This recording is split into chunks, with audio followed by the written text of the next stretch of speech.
Alright. So, hello, I am Jerry Quinones. I will be your host for today. No?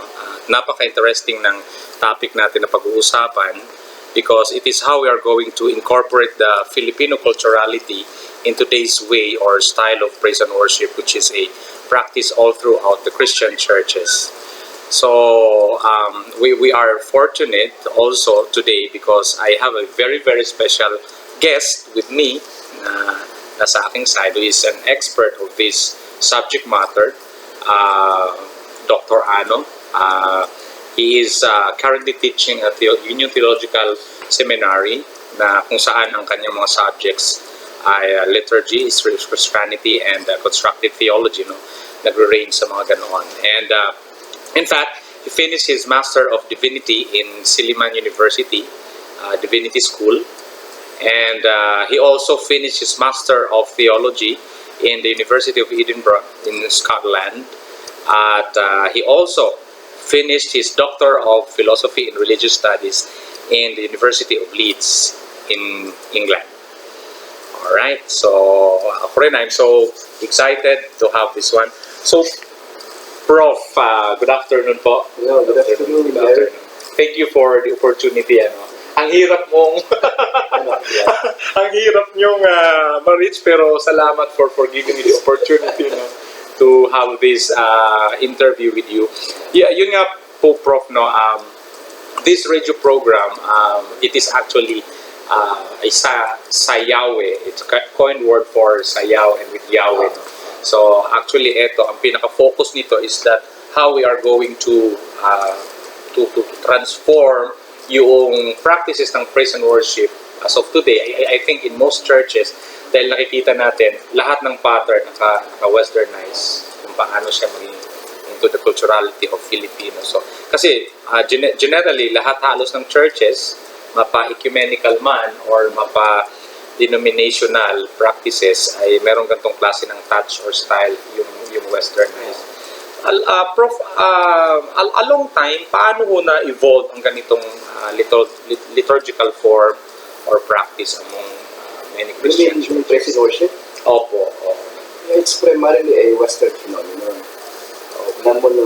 Kasi parang dalawang streams siya ni nag-meet somewhere.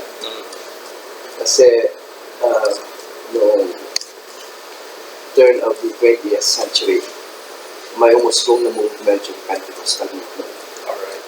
Pentecostal movement, yan ay parang very anti-establishment, anti-structure.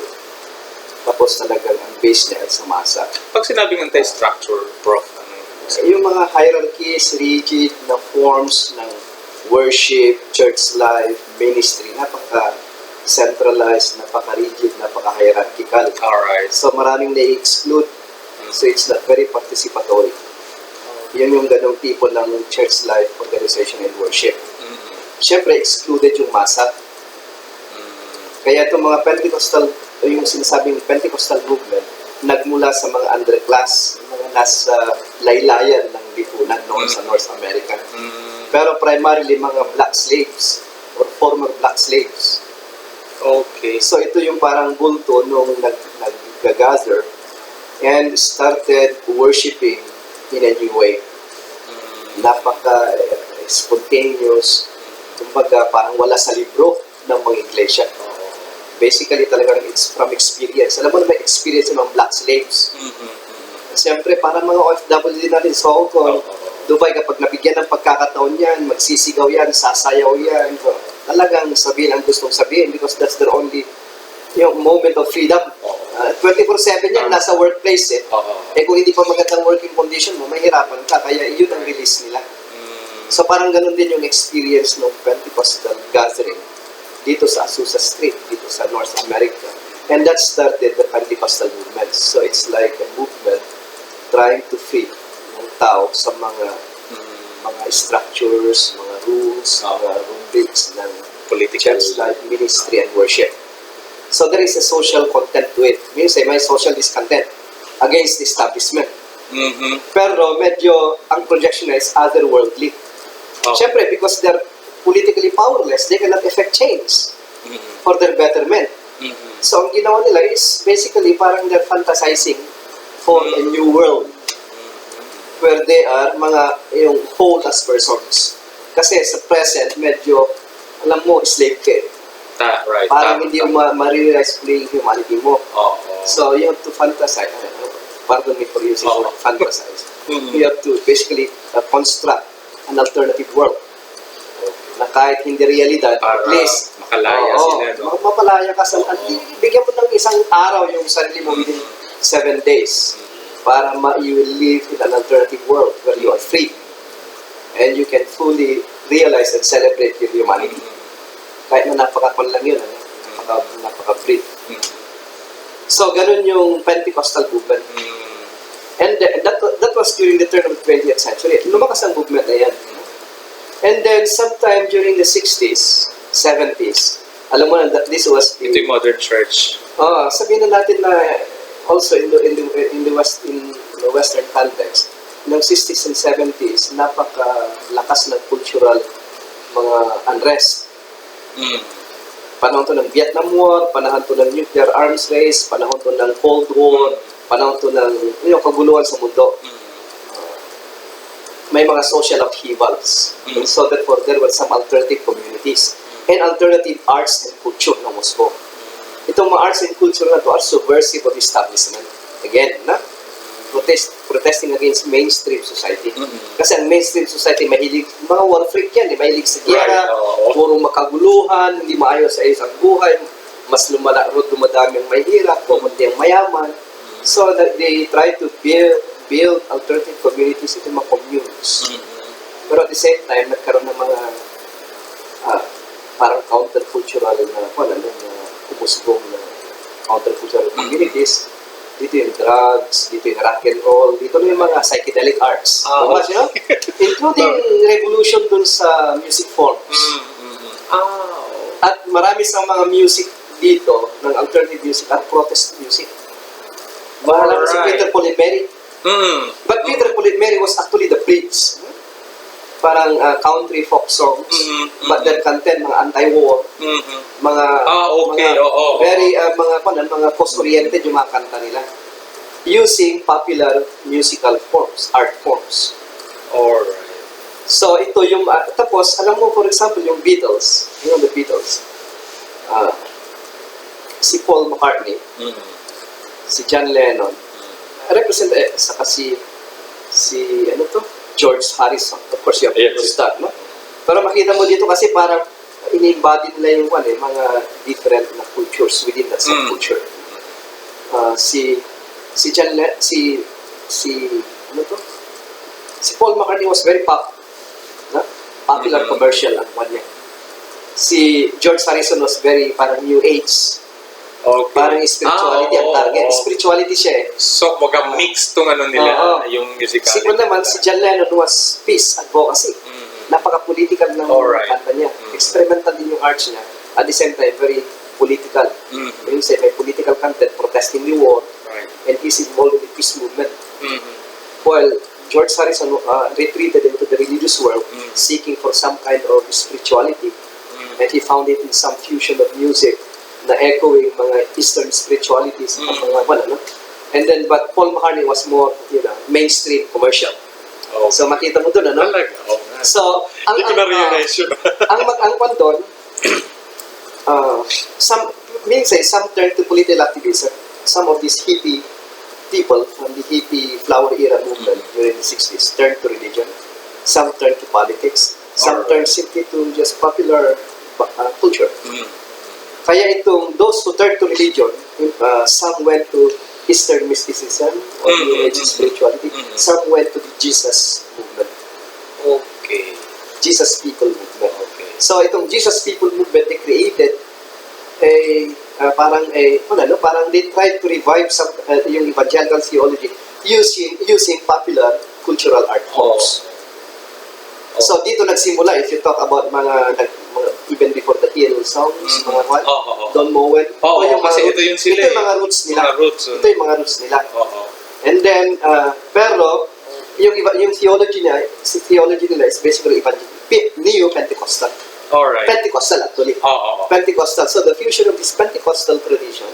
and this new cultural movement, Jesus movement, fused into forming some kind of a new liturgical culture. All right. And this is basically a Western phenomenon. So matrace mo ang history ng present movement from that fusion. And now it's becoming popular. Pero the way it's being practiced now is it's devoid of the social content of its original movements. Nawala na yung social content. Medyo, ang na-adapt lang ng present worship is the cultural form.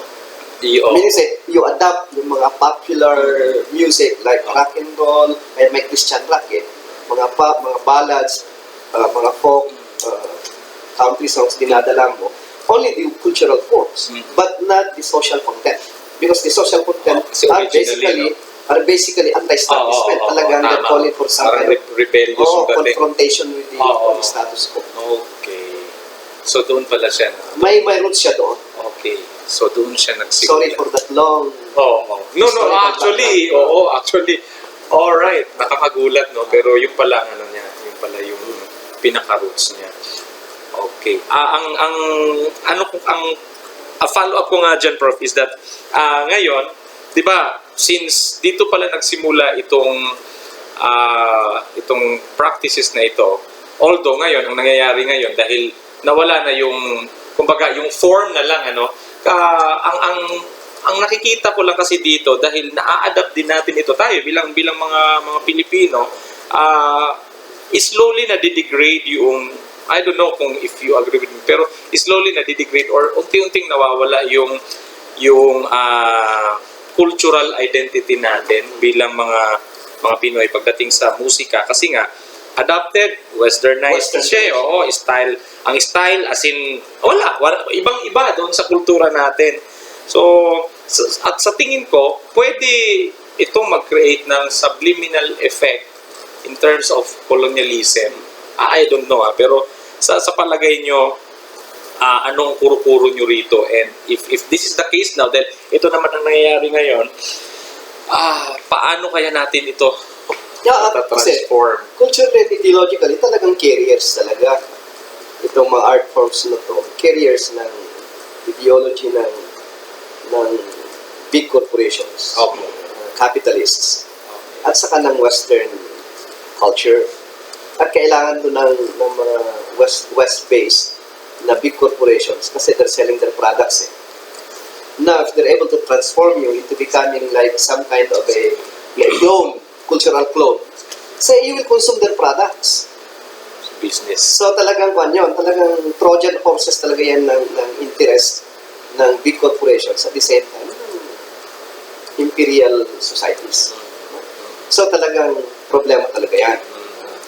Unknowingly, na-implant sa atin consciousness yung ganung kultura. So even while under the guise of religious language. Exactly. So yun ang problema. In fact, nakuha-compromise na yung Christian faith doon. Kasi parang yung kasi yung traditional, historical, theological na labanan sa Christian religious lingo ay yung God and Mammon. Right? Dito makita mo pa rin, medyo na-prevail yung Mammon So, may idolatrous mga matuo. Kaya yun yung medyo threatening at least doon sa who are theologically discerning sa ganitong mga cultural phenomena na pumapasok sa simbahan. And syempre, mga communities kasi they're looking for some kind of an alternative to traditions. And also, binalingan nila ito nga mga introduction ng praise and worship kasi this is a new culture, popular culture. Ang problema, medyo, yun na nga, yung sinabi natin. So, ang problema din is, can we offer an alternative to the alternative? And ito nga yung sinasabi, isa sa mga posibilidad is basically to revive, for example, to retrieve our own cultural forms, indigenous forms, and even indigenous spirituality that can potentially enhance our understanding of our faith and the way we worship as people, as Filipino Christians. So what are these cultural forms? Yun yung gusto natin tingnan. In fact, this is not nothing new. Nangyari na yan among Catholics. Matagal na yan. As early as the 70s, marami na experimentations yung mga Roman Catholics sa liturgical enculturation. In fact, there are some missals within Roman Catholic congregations where they use the chants, the dances, the musical instruments that are indigenous to these communities, especially in Northern Luzon. And then in the evangelical community, meron din yung cultural reduction, Ed Lapis. Redeeming dance and music, and mga artistic culture ng Filipinos, using them in service in the worship of the Christian God. Parang ganun yung ginawa, no? The ecumenical and denominational churches naman, they have their fund din yan, na malakas din ang liturgical renewal movement yan. Pero ang emphasis naman ng denominational groups like the Protestants ay yung social content. So they use the musical form, for example, of indigenous Tagalogs or indigenous Ilocanos or tribals in the Cordillera. At the same time, echo yung mga their cries for justice or some kind of mga causes. No? So ito yung mga various experiments that are happening now.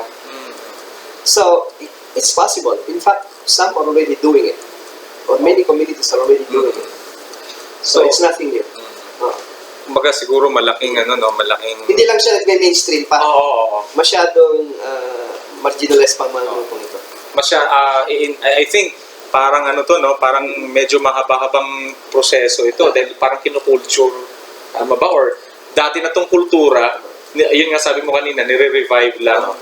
Kailangan lang na ibalik.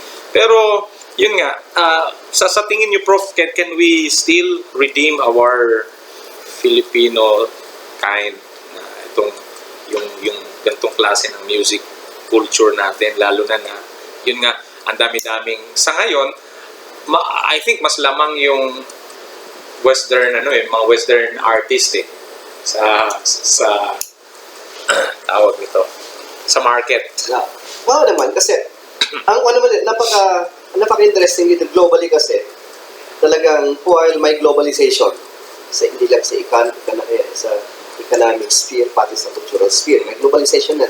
Ibig sabihin everyone can sing mga, for example, Sai ba yun? Sai ng Gangnam nun. Korean mga Korean. Lahat. Obama, mga Europeans, at singing mga, yung sarili nila, globalization yan. Alright, Ibig sabihin, the whole world, basically, share the same culture now. Because we are becoming a smaller, parang the village, nag-stressing na into becoming a small village. But at the same time, may countercultural movement, resistance to this cultural globalization or cultural imperialism ng West. Kasi even K-pop is basically a Korean imitation of Western culture. At So makita natin na may resistance at dito naman yung rise ng mga indigenous identities. Alright. So lumalabas while nag-globalize ang Western cultural forms, expressions, may counter cultural meron ding na nagpapatingkad naman sa mga identities ng mga smaller groups. Kaya sinasabi postmodern and post-colonial. Right? You said the rise of the marginalized, the rise of the mga repressed mga identities and voices lumalabas na ngayon. So, ibig sabihin, meron pwedeng mangyari at nangyayari yan ngayon. Ang kwan lang dyan is how to prepare yung mainstream society and mainstream churches. And I think there are now, the churches are now open to this revolution, cultural revolution. Well, of course, there are some remaining bastions of reaction. Means those who are resistant to this kind of innovations in the way we worship, the way we live as churches. That given na yun ang importante lang is mag-surface into the open ito mga attempts na to really indigenize our worship life and our church life. At mangyari yan. At nangyayari pa yan in a larger scale.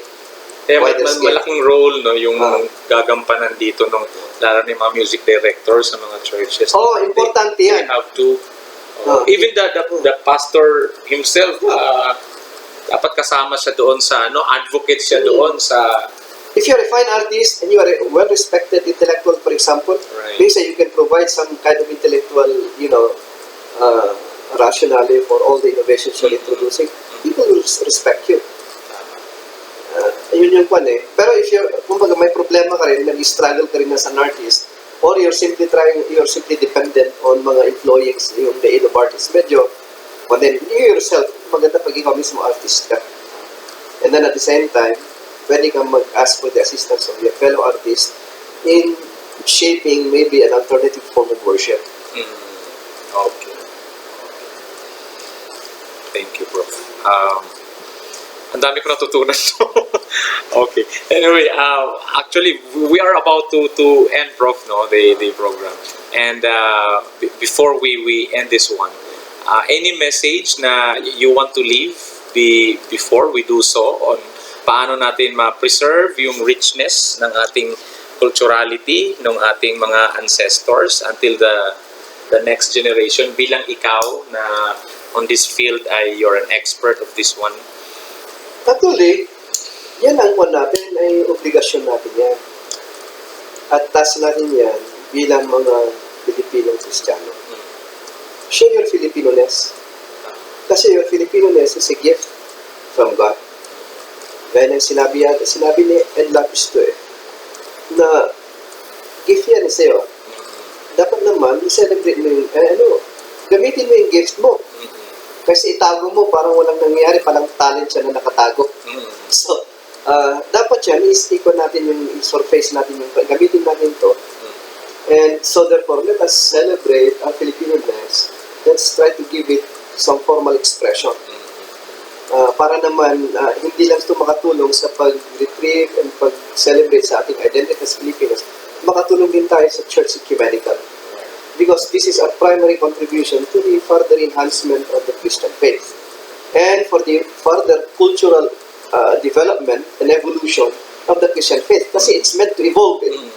You cannot preserve the old Greco-Roman Greco-Roman way or the Euro-American Christian ways. You have to present an Asian form of Christianity, an Asian face to Christianity. And now, the Filipino face of Christianity. And of course, worship is when we come together as an ecclesia. And so therefore, ito yung okasyon para naman isa tayo as a community to express our being Christians and Filipinos at the same time. So, obligasyon din natin yun para naman magamit natin ang binigay sa atin ng Diyos para mas mapayaman pa ang ating buhay bilang iglesia. At baka marami pang mga pumusbong na kaisipang Kristiyano from the practice of our indigenous traditions. Kasi even our indigenous cultures, basically, there are sparks of divinity in these cultures. Natatago lang because of our colonial, frames. Kasi we are colonially, na-repress tayo diba? We are colonized. Pero yung indigenous spirituality, nandyan yung mga makita natin na maraming bagay na hindi pa natin natutuklasan. Kasi ang salita ng Diyos ay mas malawak kaysa anumang mga sinalibro. Libro is very limiting. Pag ibiniblia mo na yan, parang close na. The Word of God is not imprisoned in a book. Kahit Old, New Covenant mo yan, Testament yan, kasi mas malawak talagang salita ng Diyos kaysa sa Biblia. Of course, the Bible is the Word of God and the charter story of Christianity comes from that. Pero it's prototypal. Right? Meaning to say, it's a prototype. Meaning to say, we can basically build a new Christian, culture from out of this foundational culture. Or a bigger narrative from out of this smaller narrative. And maybe a bigger liturgical tradition from out of what is there. Kasi ang sinasabi, return to what is biblical. Biblical is biblical. Totoo naman yun. Pero the biblical does not mean becoming biblicist. Right. Don't don't imprison yourself to this text. So yun yun. So ibig sabihin, malawak ang horizons for liturgical renewal. And one among the modes is basically that of indigenizing it, making use of our indigenous religious traditions and cultural forms. Yun lang po, Jerry.